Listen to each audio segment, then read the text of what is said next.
What's up, everybody? Welcome back to Steel City Live. I'm Jason. That is Sean. What is up, Sean? What's up, Jason? How you doing, man? Hey, living a dream, man. Hope you're well. The schedule is leaked. Everybody's talking about it. Hey, the world we live in, Sean. Everything comes out before it's supposed to. Nobody can wait for anything anymore, man. Yeah, it's gonna be fun, man. I'm waiting to see the official release, but I haven't even looked at the leaked schedule yet. I don't even know yet. Oh, well, we'll go over it a little bit here. It's supposed to be released at 8 p.m., like the official, but I guess this one will be good enough to go off of. So we won't spend a ton of time on it. What's up, everybody? Justin, Russ, CL, TD, Miss Pittsburgh. What's up, guys? What's up? We'll get through the chat here as always. You guys are talking about the schedule leak. Yeah, it does suck when it's leaked. Let's just talk about it a little bit, guys. Also, I want to warn you, Sean's phone is having some charging issues. So if he drops off, it'll just be me flying solo. But we'll deal with that if it happens. So just to let you know, if you see any type of glitch or whatever, just hold on for a second and we'll be back in action, man. But let's dive into this, Sean. As always, guys, make sure you're hitting the like button for us here on Steel City Live. I greatly appreciate it. And we're going to dive in here and talk a little bit about this schedule. That's been leaked. Everybody's seeing it now. And that is kicking off right now with the week 1 matchup with the Atlanta Falcons, Arthur Smith's former team. And then you move right into week 2, Sean, and you play Russell Wilson's former team. What do you think about those two first weeks of the season? Go into the Falcons, go into the Broncos, then they'll have a home game. But what do you think about those first 2 weeks, and what kind of importance do you think they're going to have for the season, if any? I think it's they call it a grudge match, and that's one way to hype it up and get people hyped up for more views, and you know how the media likes to hype things Yeah. up. But I think it's nothing personal. These guys are just going to go out there and do their jobs. I mean, maybe I might be a little bit more excited for the Denver game because they kind of the way they handled Russ Wilson and that, but I don't really feel like that Arthur Smith was the problem in Atlanta. He just kind of he was dealt a bad hand, and we'll see though. We'll see. He does see it that way, but I myself wouldn't let emotions get involved. I keep it professional if I were them. Yeah, I think they will. I think you're right. It's just for views. It's just for ratings. They figured, hey, the Steelers have, acquired a couple players or a couple guys, couple players, couple coaches from these teams. Let's get it rolling. Let's get it right off the bat and try to get those big games in right off the bat. Danny says 2 wins off the bat. Brian says, can Pittsburgh handle a tough schedule? I think they can handle a tough schedule. I think this team is underrated a little bit. I'm not saying they're a Super Bowl team by any stretch of the imagination, but I think they are underrated a little bit. So we'll see how it all unfolds. Russ says tougher the better. I like tougher the better too. I think it builds character throughout the season too, Sean. I think the harder your schedule is, the more you get battle tested and the more tough games aren't as tough. You know what I mean? Not saying that they're not hard, but you just start to learn a little bit and you start to find things out about your ball club and you start to get on a roll maybe and you're able to handle adverse situations. Yeah, I think they are battle tested just because the simple fact this is the AFC North and this is the most physical, group of teams in the whole NFL, and these guys go at it hard no matter who they're playing against. And any other teams out there, any other divisions, when they say, "Oh, I got to go play the AFC North," they know what they're in for. So as far as the AFC North and being battle tested, I think the Steelers they can go up against anybody out there. You guys, they just can't be their own worst enemy. No doubt. And CL brought up a good point. No AFC North opponents until week 11 versus the Ravens. That's kind of crazy to me that you don't see an AFC North game until week 11, that. And then you look though at that back half of that schedule, it's Ravens, Browns, Bengals, Browns, Eagles, Ravens, Chiefs, Bengals. I mean, basically everything is going to be a divisional matchup, Sean, from week 11 through week 18, except for 2 games. So from week 11 to week 18, you are going to play all divisional games. Do you like that setup in terms of maybe some theatrics heading down the stretch, or do you think they should be mixed in throughout the season? Man, I wouldn't mind seeing them mixed in. Like I always liked Me how they too. did that, and the fact that they're saving it for last, it's just man. For some reason, that doesn't rub me the right way. I don't know why. I don't like that, but hey, you know No, I would what? rather see it all. Yeah, mixed in. But if we gotta wait till the end of the season to see how we pan out in our own division, then I guess so be it. Boy, though, I got to say this, Sean, about that. When you're stacking all those games late into the year like that, man, and you brought up something really important here, and you said the AFC North is like a battle tested division. You're going in there, it's going to be tough, and you're going to get beat up. That might be bad for AFC North teams heading into the playoffs, Sean, because everybody might be beat up, beat, battered, and bruised, Yeah, yeah, that's gonna be a tough one, man. I mean, week Yeah. after week, going in there and fighting for your division, like this is gonna Ooh. get nuts. Yeah, it's going to be quality TV. I mean, it's going to be nice to see, but man, if you're on the losing end of that, shit. And the injuries could mount up. And I know the NFL schedule is brutal. 18 weeks, regular season matchups now. It's hard already.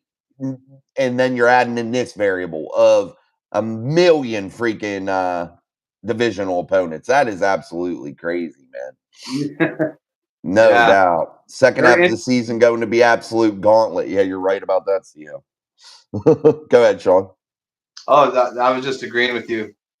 Yeah, man, it's gonna be tough. Tom Ford, what's up? Jason and Sean, what's up, Tom?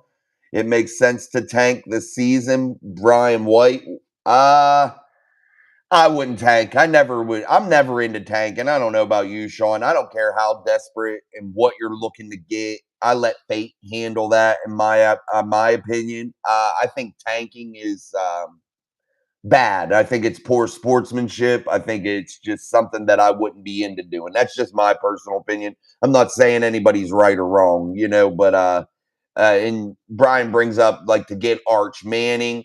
I don't think Arch Manning will be coming out next year, so I don't think that would be happening. But we'll see. I just don't like tanking. What about you, Sean? No, I was raised and coached that you go out and you give it your all from the time that the game begins until the last whistle's blown, and you give it 100%. Every play, every down, or every inning, no matter what sport it is, you give it your all, no matter what. So, Yeah, and let fate have it. yeah, Yeah.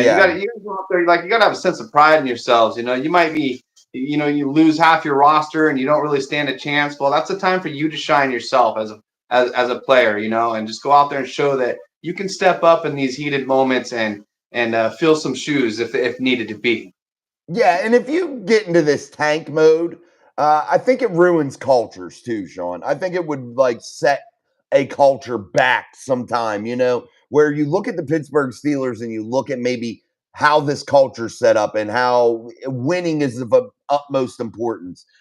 Being at least average to good is of utmost importance. I just don't see an organization like the Steelers ever doing that. So we'll leave that one how it is. Jonathan Stevens, let's go Steelers. I'm so ready for the season start. Also, Landon Roberts is such a great guy. I just listened to him on another podcast a second ago. That's awesome. Well, welcome, Jonathan. That's cool, man. Thank you. I like Landon too. Justin Weimer, 15 watching and 12 likes. It's getting better. Y'all rock, black and gold, baby. Absolutely. We need those likes. Hit those likes up. Russ says her to Landon too. He's awesome. He is, guys. He is definitely a real player, man. Jeremiah Yoder, I believe that the 2024 Pittsburgh Steelers will be surprising a whole bunch of people. I think so too, man. I definitely do. No doubt about that. Brian laughing my ass off. All about the tanking. Yeah, I don't think Arch Manning though, bro's coming out. He hasn't even got to play yet, so I don't think he would be coming out. Tom Ford, when we play Atlanta, I'd rather play Kirk Cousins and Michael Penix Jr. Yeah, I don't think it matters, to be honest. I think they'll be all right. I just don't. I don't think Kirk's that great. I think Kirk's pretty good. He's a good NFL quarterback, but it is what it is. I like the Steelers in that matchup. What about you? Especially with our new linebackers that we have out there. That's really going to help out, and we're going to have another corner. A solid. We're going to be solid on the edges. Like, good I luck, hope. man. I'm waiting for Peyton Wilson to rip some shit up week 1, baby. That's who I'm looking for to have some monster games. I was watching some footage of him, bro, and he can really drop back in coverage and take. He's a ball hawk, man. That guy's going to make some plays. He's a beast, dude. I'm telling you, no doubt. So let's talk about this also, Sean. The Steelers have some primetime matchups. Week 7, they play the Jets on Sunday Night Football. Week 8, they play the Giants on Monday Night Football. Then you go down to Week 12 with a Browns game in Cleveland on Thursday Night Football. Then you look at their last primetime game of the season, of the regular season, and that is Week 17 versus the Chiefs. And that's going to be played on Christmas Day, Sean, at 1 p.m. Eastern Standard Time. That's at home at Acrisure Stadium. What's your feelings on like a Christmas Day game? I'm not a fan of them. I think that that's a day to be spent with family and friends and celebrating your religion and all that kind of stuff. And I just don't. I don't even think football players should be playing. Not Christmas, not major holidays. But what do you think about that, Sean? Well, hopefully the players are getting some kind of Christmas bonus or I'm sure. holiday. And you know what? Merry Christmas to me because I get to watch a game on Christmas Sunday. That's awesome, man. I like it. So, Uh, um, I you think it's a know, Wednesday, Sean. is it on a Wednesday? Either way, Yeah. I'm gonna have that day off because it's a holiday, and I'm gonna enjoy some Steelers football on Christmas, and my family's welcome to join me. December. Yeah, that should be Christmas Day. That should be a Wednesday. Yeah, I got the calendar up here. That's a Wednesday game. So you're going to play the Ravens week 16 probably on a Sunday and then have a quick turnaround and play the Chiefs. That's been the top team in the AFC, winning Super Bowls, winning the AFC Championship. Week 17 on a quick turnaround. I don't like that shit, bro. On a quick turnaround, I don't like that either. But if you want to be the man, you got to beat the man. And if we can go out there and take down the Chiefs on Christmas, we're all gonna have a Merry Christmas, that's for sure. And that would be a great sign, going into the postseason. Ho, ho, ho. I just think that's tough. Jeremiah, Last year, agree. What's that? last year we were gifted with a great present by Mason Rudolph, man, and they were playing Rudolph the Red-Nosed Reindeer. That was awesome. Amen. I liked it better on Christmas Eve. I thought it was cool.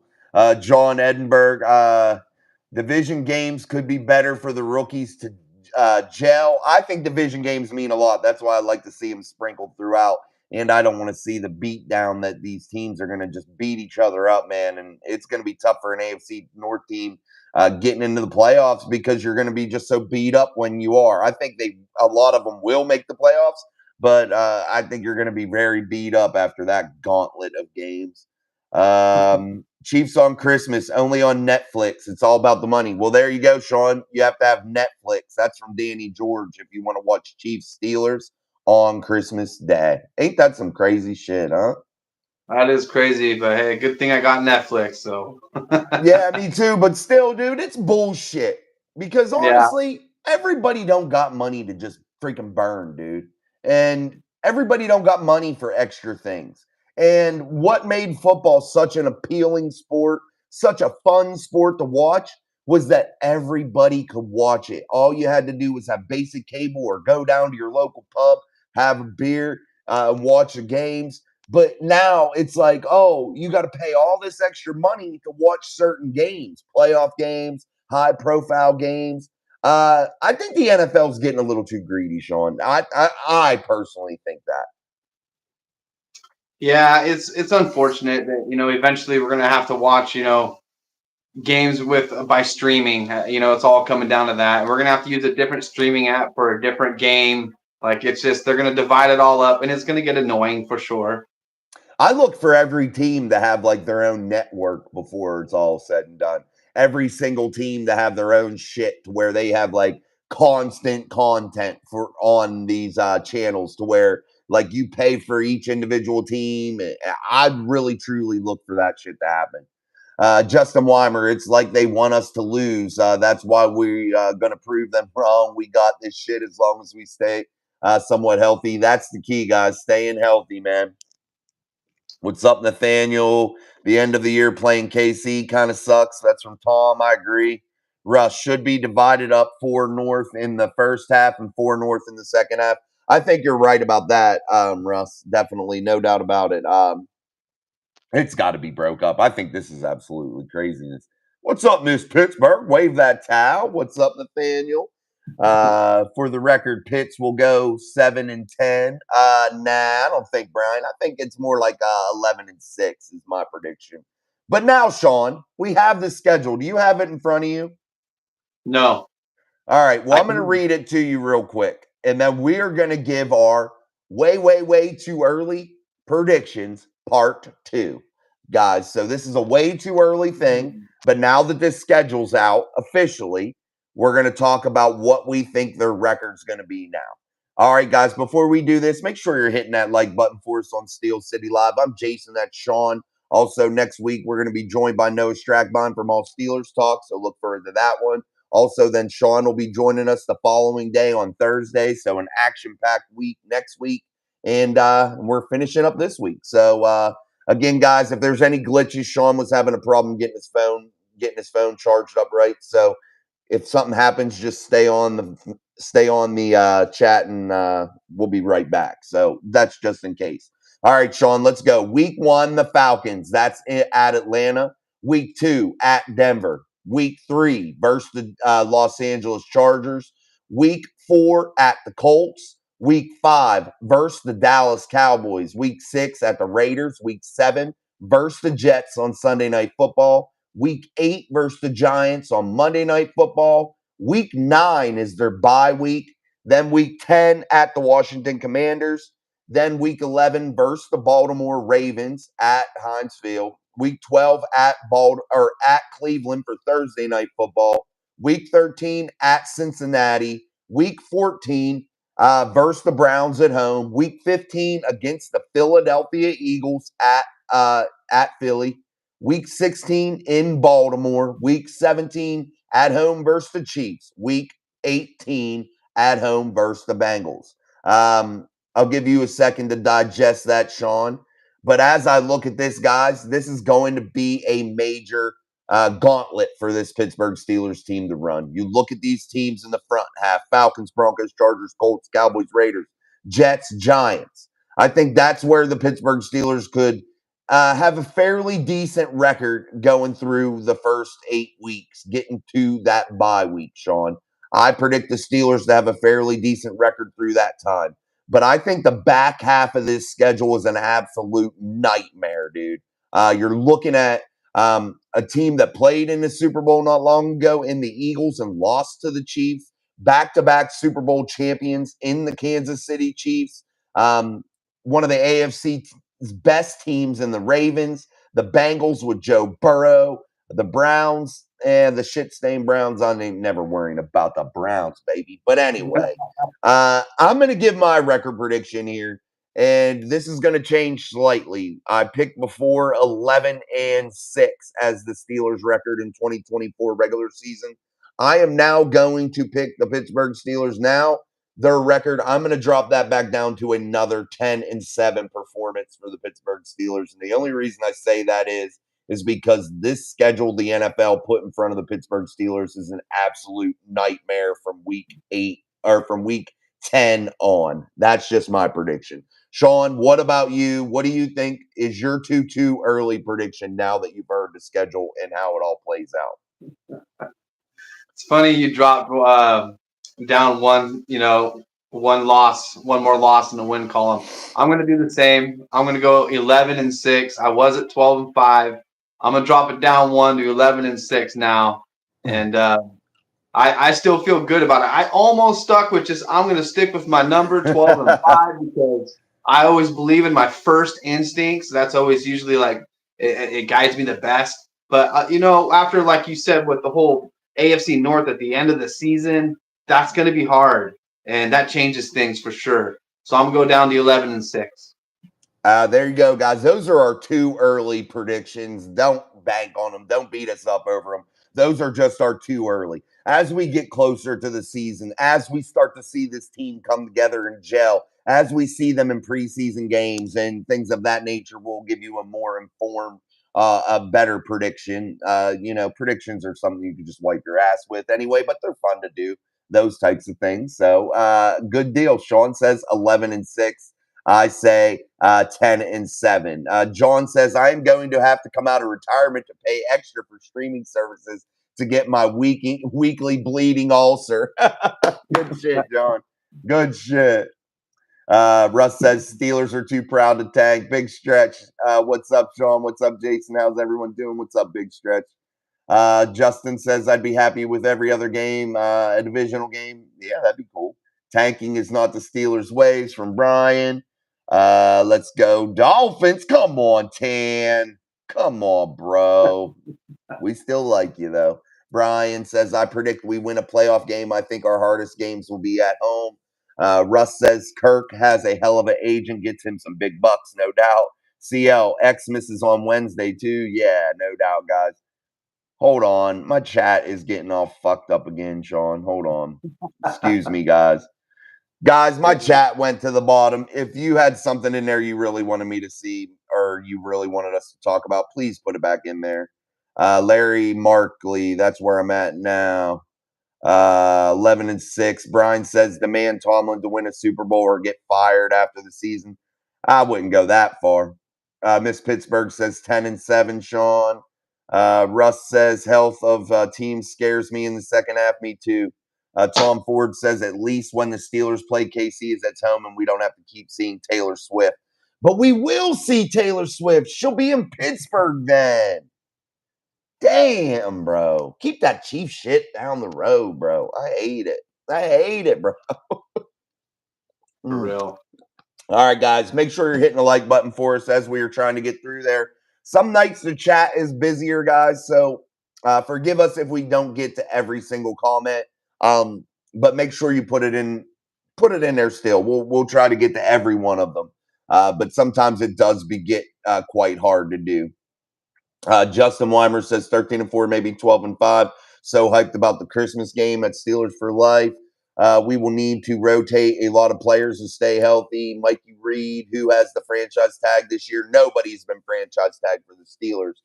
Brian White, Mike Tomlin has a losing record in the playoffs. Yes, he does. He is 8-9. Tom Ford, who is this? That is me. That's me, Tom. See, weird. That's me, Tom.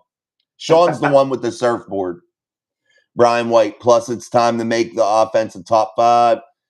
John says there's a reason both QBs were cheap. Expecting a Super Bowl this year is a stretch. I don't think they're a Super Bowl team, guys. I don't. But you never know. Shit happens, Sean. And that's the thing I don't think people quite put into play here a little bit. You got to think of this. Shit happens. Teams come together. Teams gel. It don't always have to be picture perfect on paper. You know what I mean? Right.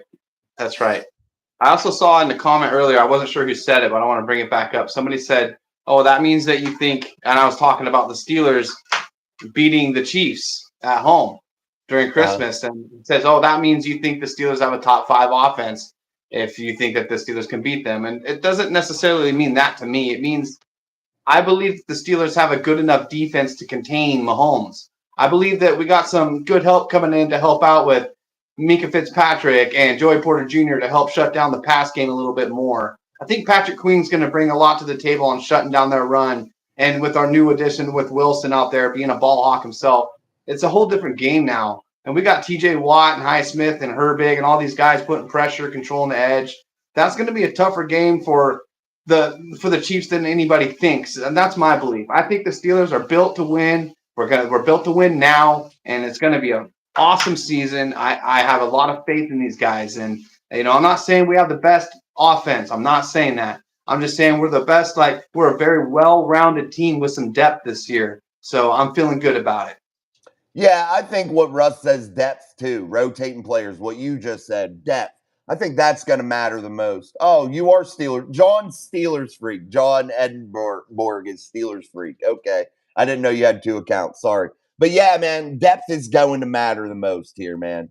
And that brings me to something along that defensive front, Sean, because I think you're exactly right. I think Russ was right there. You're going to have depth. You're going to have to rotate players. You're going to have tough times and you're going to see injuries. And that's just the name of the game. But you look now at a guy that hasn't wanted to come here to voluntary offseason workouts, and he doesn't have any plans to. And that's one Cam Hayward. And that's a rarity for Cam. Cam usually is always there, always doing things with the team. Has been a captain many years. But you see Cam kind of holding out here a little bit. Not a real holdout, but just not coming around just yet because he's looking for an extension. If you're the Steelers and you're Omar Khan, Mike Tomlin, Andy Weidel, and Cam Hayward's coming to you asking for an extension, is that something you're willing to do at this stage of Cam's career, Sean? Yeah, I mean, if the numbers are right, and he's, it depends on what he's asking for, what numbers, and how long of an extension. I would maybe consider a 1 year, maybe, but it's getting to the point where he's coming up on the end of his career. He's getting high up in there in that age, and the position he plays is you gotta have somebody that you can rely on to be healthy there throughout the season if you can, in any position really. But that's a really important one. Your nose tackle, the guy that's supposed to be the spearhead of your defense. So I mean, if he goes out there and he balls out this year and he's just an unstoppable force, then yeah, I would consider a 1 year with them. Mm, Cam, hey, he plays a role in that 3-4 defense to where he's the guy right there in the front, and he's got to be healthy, and it's just the way that scheme is. You need a guy that has some speed, has some strength, has the ability to get in there, stuff the run, and shit like that. Uh, Cam is a valuable asset, but I think Cam with the injuries and shit like that that's been going on, I don't know if I would want to pay big bucks. Like you said, if the price tag is right, that would be the only thing. Restructuring his current deal and extending him that way. I don't think that's what he's interested in doing. I think he's interested in adding some years on and making it a definitive thing, not just saying, hey, I don't know if this is my last year. Maybe we'll kick the can down the road a little bit. I don't know what Cam's exactly looking for, but it's kind of worrisome here, just ahead of this off season, because you want a leader in the building like Cam. You want that around your young guys, in my opinion. You know? Absolutely, yeah. And I'm gonna have to hop off here, unfortunately, because you know what? Yeah, I can't get this thing to charge, and it's getting down low, and I don't want to be cut off without saying goodbye to everybody. All right, Sean's leaving. It's okay, Sean. You got 27 minutes in, so you're good. Nice. Yeah, thanks, guys. It's always fun chatting football with you guys, and thank you, Jason, on Mike Drop Sports. I'm looking forward to next time, and when we can see what happens with the schedule. Yes, sir. Charge that phone for Thursday, bro. All right, brother. All right, Sean. Later, dude. Guys, if it glitches when Sean gets off, just hold tight. I don't think it will. But Yeah. we will keep going here. Sean's going to go ahead and log off. I'm going to remain on here. There we are. All right. Well, thanks to Sean for joining us. We're going to continue on with the show here.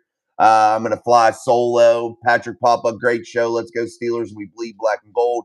Mikey Reed, we still need a shifty replacement for Deontay Johnson. I love Pickens as the go-to, but I want to see a volume guy in the offense. That brings me to a point that I wanted to bring up that I talked a little bit about on this morning's daily upload, and that is Roman Wilson. And I think the Steelers have high expectations for a guy like Roman Wilson. I think they're putting a lot of eggs in that basket of Roman Wilson. And is Roman Wilson a guy that could be a top notch NFL target? I think so. And the more that I really look at Roman Wilson, I think that he is a guy that's going to be able to step up. And I think if opposing defenses neglect trying to guard him and show George Pickens too much attention, I think that you could pay dearly whenever you're not covering a guy like Roman Wilson. I think that he is going to be pretty damn good. I think he has the intangible set up in front of him right now to be really, really good, and I have high hopes for him. I'm not saying it's a sure thing, but I definitely think that he was a top 2 round talent. I don't know how he made it into the 3rd round. Luckily for the Steelers, he did. So that's a good thing. But I do want to talk about one other thing, and that is Pat Fryermuth. What do you think the Steelers should do, guys, with a guy like Pat Fryermuth? Do you think that they should offer him an extension with his injury history, all that kind of stuff? So I do want to talk about that. All right, guys, make sure you're hitting that like button for us here on Steel City Live. I'm Jason. I was joined by Sean, but things happen, so it's okay. But definitely continue to hit that like button for us. BW, the tape shows you are more right than wrong. Russ, yes, give Cam extension. He's earned it.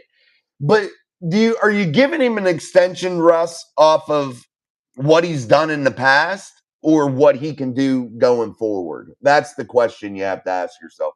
Just because we like a player, I'm not sure if that's something that, we have to do here.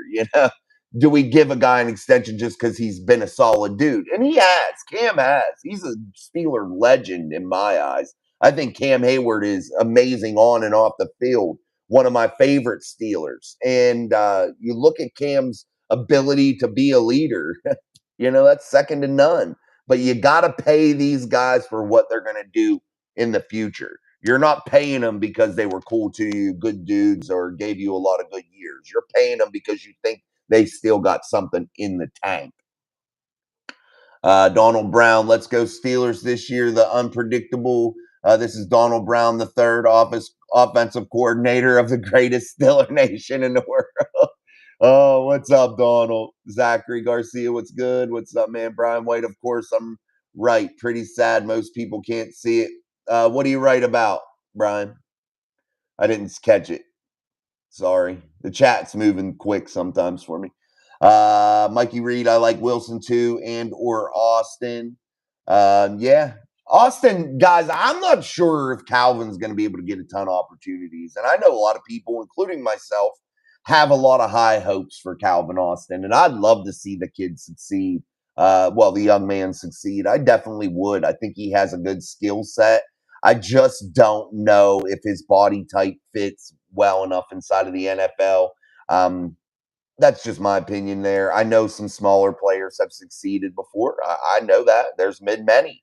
Um, but what the Steelers are going to be trying to do this year and what they're going to be trying to do inside of an Arthur Smith offense, I'm just not sure if Calvin Austin is going to get a ton of reps. That's where I'm thinking. That's why I think he'll be your fourth or fifth wide receiving option on the roster. I think he's going to come in and be able to blow the top off, but is he going to be able to get involved in other aspects of the offense? Blocking in the run game, running the short to underneath routes, screen game, shit like that. Now you have Roman Wilson. Roman Wilson can do those like jet sweep type plays, running plays. We'll see. We'll see about Calvin, but it's going to be tough, I think, for him to find a lot of snaps next season. John, many folks are excited about Wilson because of who he was and high on fields for who he can be. The tape shows to be optimistic but cautious with both. Um, when I look at Roman Wilson's tape, I'm not. I can feel some. I can get a little bit of sense of confidence in that. Justin Fields, it's hard to find any type of upside or confidence if you ask me. I think he's going to have a very, very difficult hill to climb in order to become successful at the quarterback position in the NFL. I mean, the proof's in the pudding. It's very hard to overcome some of the deficiencies that he has. So it's hard for me to be optimistic about Justin Fields and his upside. Roman Wilson, though, I can get on board with that. Sheriff Sean. David Jordan, here we go, Steelers, here we go. Wave those towels, Brian White. Even I know that. Even you know what? I'm not sure. I'm losing track of your conversation, buddy.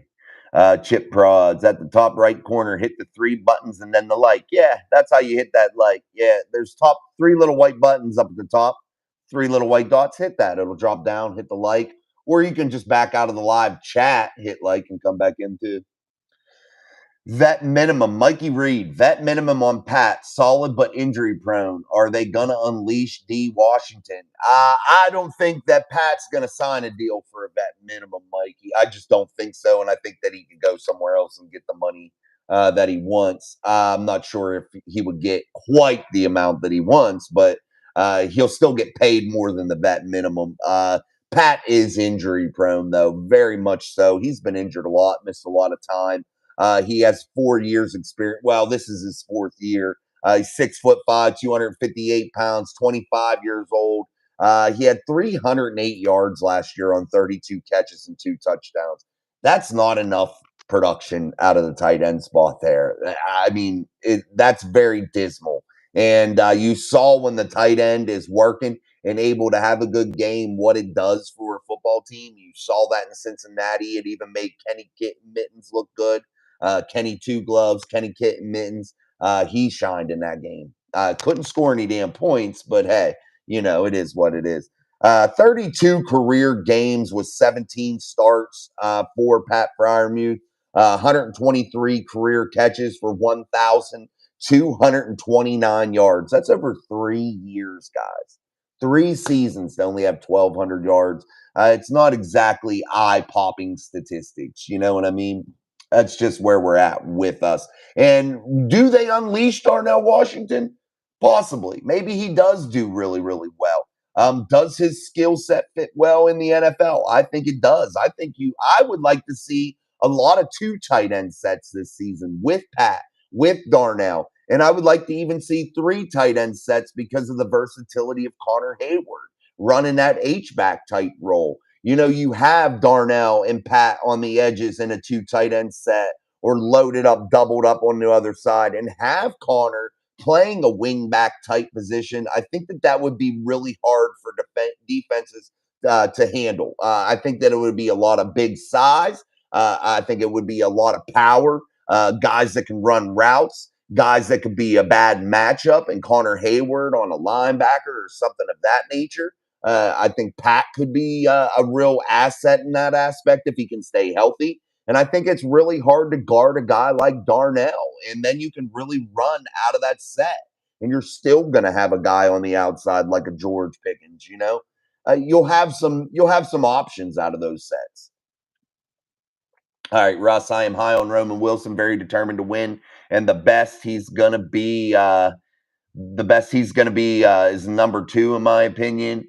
Yeah, maybe that is all he can be. Maybe a 1A or 1B. But he might not ever become that true number one. Uh, Zachary Garcia, I say yes, he deserves it, and I think he will have another great season this season. I think Calvin should be number two. I just don't think he's. I don't think he's number two material. That's just my opinion, Zachary. My humble opinion, anyway. So I just don't see that in Calvin right now. That's not to say that he can't develop into that. I have high hopes for him. I wish him at the absolute best, but I just don't think that that's going to happen. Steelers freak. I would rather be wrong about the QB situation than right because that means the QB is resolved. Yeah, exactly, guys. Anytime we're knocking the Steelers or knocking this team, think to yourself, I hope we're wrong. I hope that anything negative that I say about the Steelers, I hope I am dead wrong, man. And the reason I say that is because that means the Steelers are doing bad, and I don't want to be right. Russ, on his leadership, how he pulls guys aside, keeps them in line. Yeah, that's a valuable tool.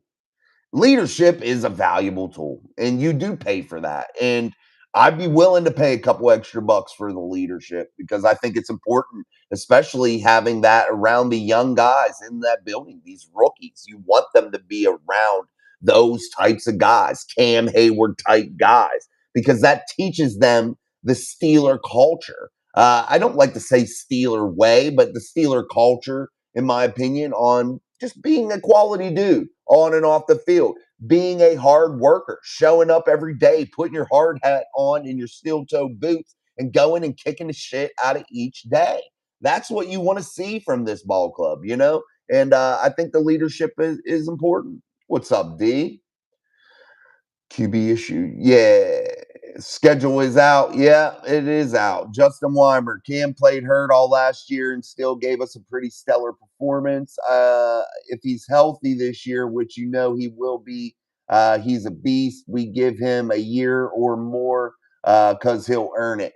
I wouldn't be opposed to this, guys.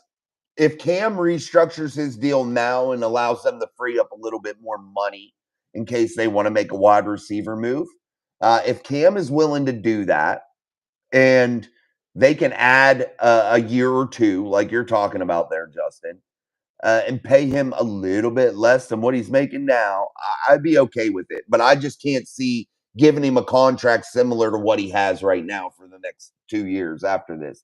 I just don't think it would be a good thing financially for the Steelers in terms of freeing up cap space. We all have to remember there will be a quarterback probably paid next year. And it's going to be probably one of the two guys that are on the roster right now. That's just my theory. Now, maybe they both suck and, they don't end up doing that. But then you're still in a bad situation with the quarterback. We'll see. We'll see how that all unfolds. But you're going to have to think about paying a quarterback salary before long.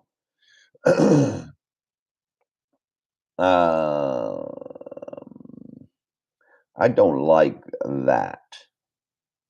All right, let me get that one out of there. Okay, Zachary Garcia Wilson is looking so good in rookie minicamp. Yeah, he looked pretty good. He looked. It's hard to tell, guys, in rookie camp, but he did look good. It's just drills and shorts and a helmet. Tom Ford, I can see Roman Wilson becoming the next Antonio Brown. I believe AB was a 5th or 6th round draft pick. By the way, I didn't recognize you without the hairy hat. Thanks, man. I got to get a new hat. This one's getting beat up. I like it, though. Once I get a hat broke in, I like to keep it and wear it. I have a ton of them, but I don't like them. I get them on my head and I'm like, shit. And then when I find one I like, Russ says, watched a lot of tape on Peyton Wilson. He runs guys down unlike I have ever seen before, running at 23 mile per hour, his fastest ever. Yeah, he runs quick, man, like a receiver. I love it. I love his range. Mikey Reed, Justin Fields' ceiling is through the roof, bro. His athleticism is crazy. If you look at his rosters and coaching in Chicago, Joe Montana would have got traded for a 6th rounder too. I don't think that that's the case. I think that he has potential, Mikey.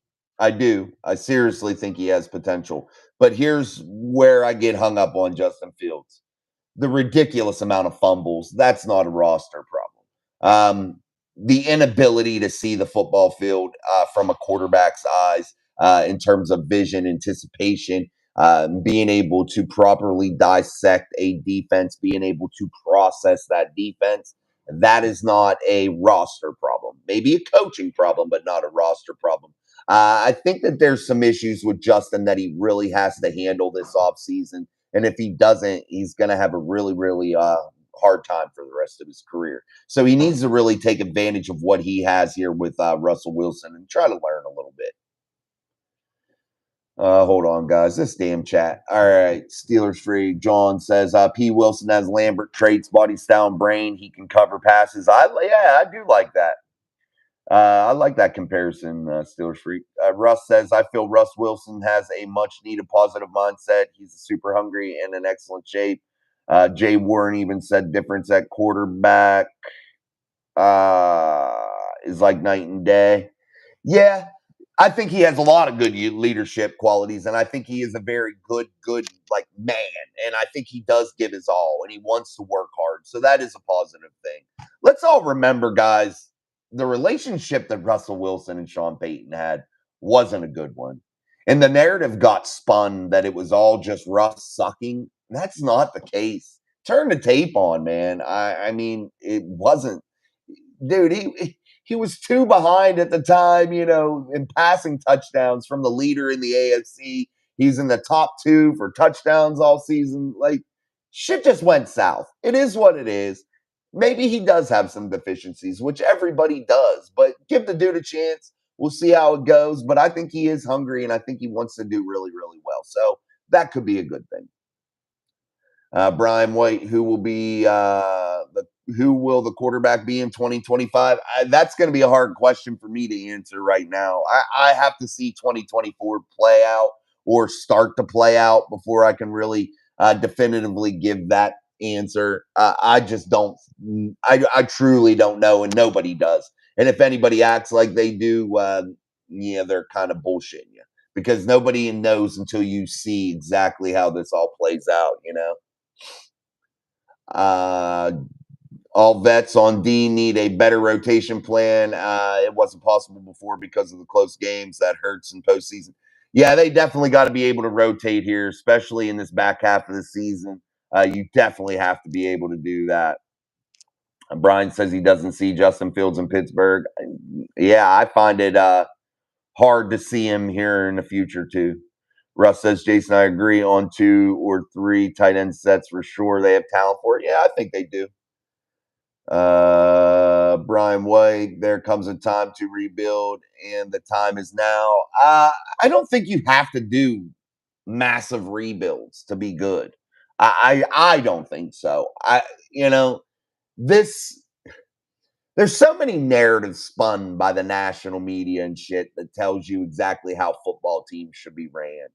But you got to just be patient and you got to figure out how you want to run your football team and not worry about the outside noise, and not worry about like going with the status quo all the time. You want to be innovative and do your own thing. You want to rebuild through the draft. You want to be able to rebuild a little bit in free agency, supplement them draft picks, but I don't think you have to always have total tear it down type rebuilds. And you got to remember, too, guys, quarterback plays such a huge role. You could have a fantastic roster and be stuck with one of these shitty quarterbacks, and then you're screwed. It's tough, but I don't think you always have to do a total rebuild. So that's just my personal opinion. Mikey says, I think Russ plays well and goes and gets one more of them contracts that we're not going to pay. I don't know if the Steelers pay it. Take the money from the defense and give to the offense. Guys, here's the thing about the money thing where you bring that up, Brian. Here's how this kind of works, and I'm sure you all realize it too. Um, what happens is your defense, you draft and you're building through the draft and you pay people. Why? Because they're coming up on their second contracts. You got good players through the draft, you pay them. You look at there's 3 players really eating up the majority of that money. But you look at that and then you say to yourself, oh, once the defense starts to get younger again, where's the money going to flip flop back to? The offense, because now they were younger and now they're coming up on their second contracts. I don't put too much stock into which side of the ball makes the most money because I just think it rotates. You know what I mean? I don't think it's like a definitive thing like, oh, they pay them so much. No, it flips back and forth. And I think you'll see that eventually here once this offense grows. And 2, guys, you haven't had a big time quarterback salary on that side, on the offense for a long time. And that always eats up a lot of money. And that would equal things out too. John Lombardi Wilson has a better chance at 2, and Austin in the slot. Cam is the gold and black and Mr. Steeler. Yeah. I don't think Calvin Austin can be a true slot guy. I just don't think he has the ability to block the way he needs to in the run game. I think he can play there in passing situations. I think he does have a role. I think he can do a lot of things, but I think they need to mix it up with Calvin and not just put him in plays that you want to run him deep or run a jet sweep. Get him in there and mix it up. If you're going to utilize him, you got to keep defenses guessing. You just can't wheel him out there and know what he's going to do. That makes no sense either. And I think the Steelers did that a lot last year. Oh, Calvin's in. He's going to run deep ball. Oh, Calvin's in. It's going to be a jet sweep. I think they were very predictable last year. And I think that hurt a lot of players. Steelers Freak by the B1. Okay, he's talking to somebody else. Okay, Craig Werlow, what's up? I think the defensive line will look totally different next year. They need to get younger. They do. They got to get younger. They started out here with Keanu. They brought in an older guy in Dean Lowry. They drafted another fella along there. I could see definitely some major emphasis being put on that next year in that draft. Wave that towel for Miss Pittsburgh. I appreciate it. All right, guys, make sure you're hitting that like button. I'm going to get a drink. Make sure you're hitting the like button for us here on Steel City Live. I'm Jason. This is Mike Drop Sports. I'm going to get a drink. As always, I appreciate you guys coming through. We'll try to get through all these chat comments. All right. Also, don't forget next Wednesday, special guest Noah Strackbine will be on. So if you have any questions, get ready for him. Get those ready because we'll be having the live chat going. So make sure you're doing that. And as always, guys, I'm steady working on guests, man. So I think there may be a couple more special surprises that might happen here right toward the end of May, right at the beginning of June. I'm crossing my fingers. I have one that's in the works that might be quite special that you guys might enjoy. All right, John. Why do OSU quarterbacks struggle? They run a simple scheme, one read and run. It doesn't translate to the NFL.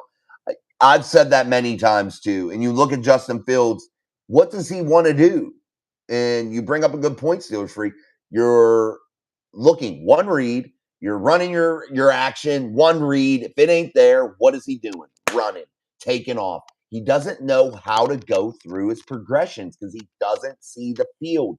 He cannot anticipate, and that is a problem. And it doesn't translate to the NFL. It doesn't win playoff games.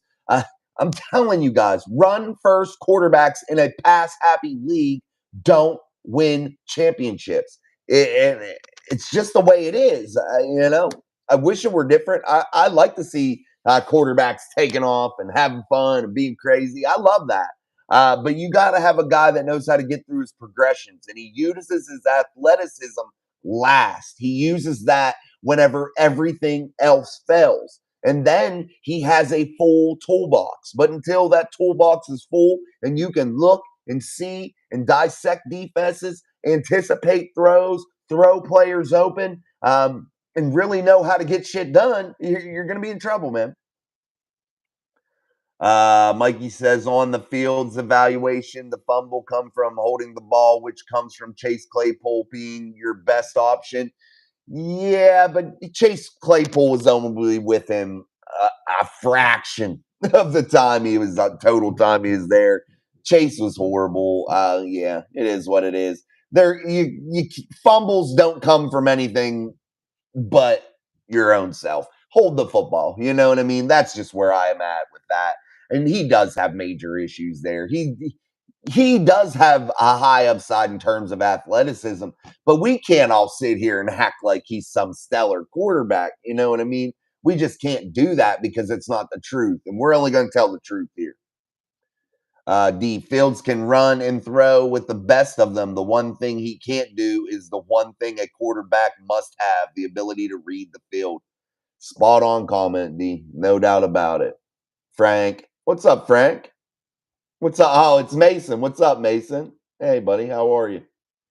What's up, buddy? Hope you're doing good. We'll see you football season. That's Frank. That's our head coach. That's his son that's watching. That's our head coach for our youth football team is Frank. So yeah, we have some good kids that play for us. So we'll be starting up before long here, and that'll be cool. Brian White plus the Big 12 is the weakest conference in college. The Big 12, the Bug 12. I don't do much college, guys. It's just not my thing. I'm not a big college football guy. I just think it's getting contaminated by all the money and shit too. I don't know. I used to like it a lot. Brian, once Mike Tomlin is gone, I'd like to see Mike Gundy as the head coach. Mike Gundy. There you go. Craig Werlow, if you had a good general manager, a real rebuild can be quick. Yeah, and I think you do have a good general manager in Omar Khan, and I think he has an excellent sidekick in Andy Weidel. I think those two guys together with Mike Tomlin are really being successful here, building through the draft and doing the right things. I think that is a real big positive thing that the Steelers have going their way right now. And you look at how Omar Khan has been able to fix some of the deficiencies. He can't fix them all. He can't wave a magic wand and get them all fixed, but he has done an excellent job at getting guys in the draft that have been excellent steals, that have been, really highly touted draft picks that may have fallen for some reason or another, but the Pittsburgh Steelers managed to get these guys and bring them in. And last year, I felt like it worked out. You had Broderick Jones, that was a major contributor. You had Joey Porter Jr., major contributor. I think Nick Herbig is a potential superstar. And I still think there's still potential left from that 23 draft class in guys like a Spencer Anderson, and guys, like a Corey Trice that, possibly could emerge and be good. So I definitely think that Omar, Andy, and Mike and the rest of that Steelers scouting department has done a great job at figuring this out and correcting a lot of deficiencies that they've had here recently. Mark Malone, we just rebuilt the O line. I like Warren's chances to blow up this year. Yeah, guys, this offensive line could go from, a mediocre young group that's just trying to find its way by week 5 or 6, 5, 6, 7, somewhere in that time frame, to being one of the league's best. There's that kind of potential on this offensive line. I think you stole the best center in this draft at 51 in Zach Frazier from West Virginia. I think he is the absolute best center, the most complete center in that draft class. Yes, and above Jackson Powers Johnson, above a guy like a Graham Barton that hasn't even played center in college except for a couple maybe times as a freshman. You look at that, you know, Zach Frazier is that guy, the most experienced center, in my eyes, the best center. And then you look at even players that they picked up on the side that were a little bit later in the draft. South Dakota State Jackrabbit in Mason McCormick, a guy I think is a real dog and is going to do good things. And you look at just how this offensive line has taken a complete 180 and still has a couple solid veterans on it. Isaac Seumalo and James Daniels are going to benefit from the young stud talent that's been put beside them. Guys like Broderick, Troy Faetanu, Zach Frazier. I think that this is a nucleus for a monster run at that offensive line, in that offensive line room. I think you are going to see this offensive line be really good for many years to come here once these guys start to gel. Well, happy birthday, Jennifer. I think the touchdown stat for Wilson is misleading. From what I remember, they didn't run the ball in the red zone, and he was tied with Fields for most passes behind the line of scrimmage. Yeah, you can break it down many different ways, D. Yeah, you can look at them all. I just think that I definitely think that there is an upside to Russell in my eyes and just my personal evaluation. I think he pushed the ball down the field. I think he did what he had to do from just watching some of the tape last year. I think that shit got out of control once that Sean Payton and Russell got into those arguments on the sideline. When Sean wanted him out, that was the end of it, man. They were going to figure a way out. And Sean wanted his own team too. So it is what it is. We'll have to just see how it plays out with Russell. Uh, am I saying he's going to be the MVP of the league? No, but I am intrigued for him to have a chance. And you know me, guys, if you've watched the channel for a long time, you know I don't like getting older at any position. I'd rather get younger. So it was a stretch for me to really get on board with Russell Wilson. But the way he's come into this building and really put his hard hat on and trying to get to work and really trying to be a leader, I can appreciate that. And I do have high hopes for him. But Omar, the coward, needs to trade high draft picks for elite players. I don't do the trading high draft pick bullshit. That's just not me. I don't agree with that. I think teams need to be built through the draft. I think that's how you have long term success. I think that's how you have 6 Lombardi trophies inside of that trophy case. And it's, you know, not odd to me that other teams don't have that many, and that there's very few teams that even have 3, that have 2. Very few teams. So I trust in what I think the Pittsburgh Steelers philosophy has been for many years, and that is build through the draft. You don't trade high value draft picks for players that are aging. You just need to go out and grab yourself some young talent and build around that young talent and supplement it through free agency, supplement it through trades and things of that nature. But Omar Khan, and by no means is a coward. He pulls the trigger and he gets things done and has manipulated the market to get guys like Patrick Queen for way below what his projected market value was. You see Omar Khan able to craft this roster in a financially responsible way, and the Steelers to still have plenty of cap room if need be, and can create more cap room if need be to make a big trade. So I think Omar Khan has been excellent because why? He's patient. And I know a lot of fans want to see the exciting things, the big splash trades, the big time, just major moments. But that is not how you're successful. You got to be patient. You got to wait. You got to allow things to develop. And I think Omar Khan understands that assignment and does really, really well. No, D, I'm not saying you're wrong. I could be wrong too, man. That's two guys. Don't ever, what I say, that's my personal opinion. I want you guys to remember that's what we talk back and forth. Don't ever like say, oh, Jason said this. No, we're talking back and forth. I respect all of your thoughts too, guys. And I'm never knocking anybody. I'm just giving you my personal opinion. That's really what I'm giving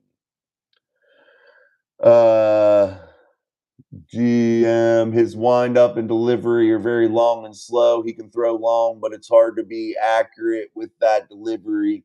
The tape is out there. Alex Rollins NFL shows both Wilsons and Fields.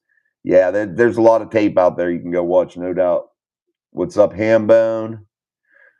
Issues on YouTube. There's always issues on YouTube. It sucks sometimes.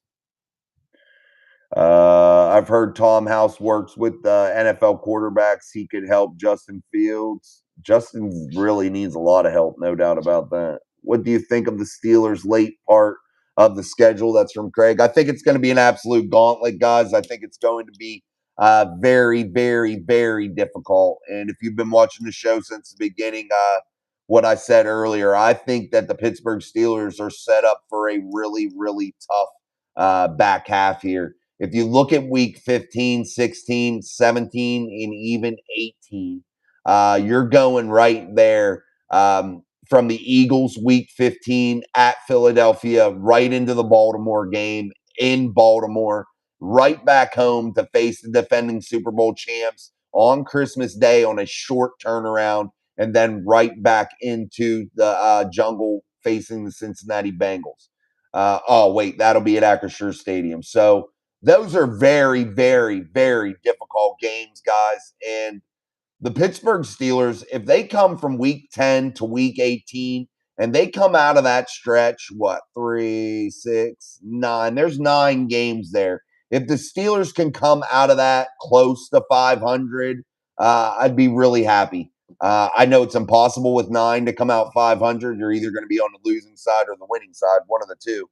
But as close to that, mid-range mark as possible is going to be the best case scenario for me. Hopefully, they can win a lot of those games in the beginning part of the season. I'm hoping in the first 8 weeks that they can really jump out and get a good start and really gain some ground there. I feel like they have to win a lot of these ball games in the first 8 weeks.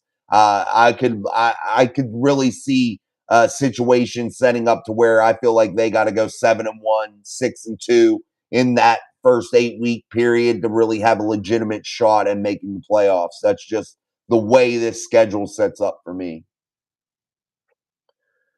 Jalen Warren on Cam's podcast said Justin Fields might be the fastest on the team. Wow. Didn't know that. You could use the slot with Austin. This is from D. Like OK State does. They always have a tiny, fast guy in the slot and use him to move the sticks on third down. The only time I worry about Calvin in the slot D is whenever it's a running situation. Is he going to be able to be physical enough and a good enough blocker in the run game in that kind of style heavy offense that Arthur wants to run? That's just my question. I don't know.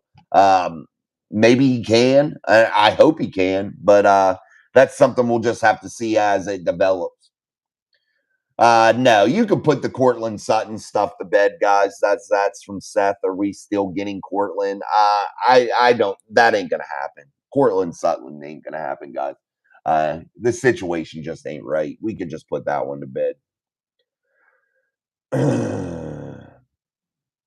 Mike Gundy. Mike Gundy, you're hell on Mike Gundy, Brian. You like him, buddy. Jackson says it all. Craig Werlo, 2 of the first 3 games are against QBs who I think are top 10, which will test the defense. I don't think Kirk Cousins is a top 10 quarterback. He might be fringe top 10. At the Broncos, who do they got quarterbacking? They made some move. Um, the Chargers, Herbert's pretty good. The Colts will have Anthony Richardson next year, so that might be a test. I think Dak sucks. I'm not worried about the Cowboys.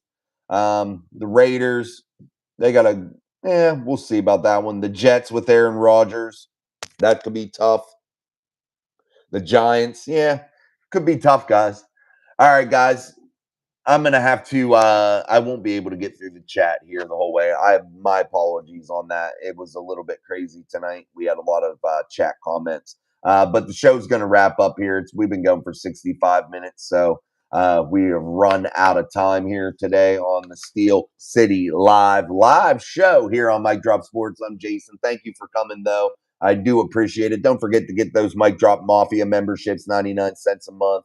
Don't forget to join us next Wednesday with Noah Strackbine from All Steelers Talk, and Sean will be joining us Thursday. Also, I'm working on some more guests, so keep your ears and eyes watching the channel, man. Watching those notifications. Turn your bell on because I'll announce them on the community page. So, again, guys, thank you so much. I'm going to get off here, tend to the evening things that I got to do, and until tomorrow morning, peace. See you guys. Thank you.